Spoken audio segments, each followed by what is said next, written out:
Hello everyone! So today we're going to be learning how to fold the Gua Sha purses.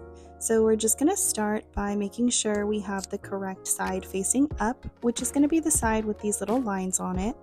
Now the other side is smooth and looks more like leather, so you want that side facing down. Now it should kind of look like a butterfly when you place it, and I like to put my Gua Sha in first. Now we're going to grab each wing and line up the bottom ends so that you can see these two openings kind of match up.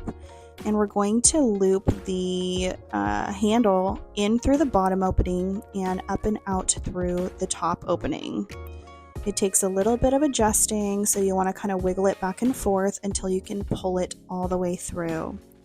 And then we're just going to spin it around and repeat that on the other side. So we're going to line up those openings, grab the handle and loop it in through the bottom opening and up and out through the top opening.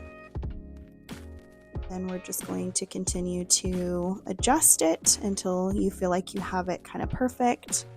And once we finish the bag, we're just going to move on to these ribbons. Now there's lots of different things you can do with the ribbons to finish it off and make it really cute. There's you can put a little knot in it, you can do a bow like I'm doing in this video, or you can wrap it around the handle. But the bow is simple and easy and the clients love it. And then after some adjusting, we've got a finished Gua Sha purse.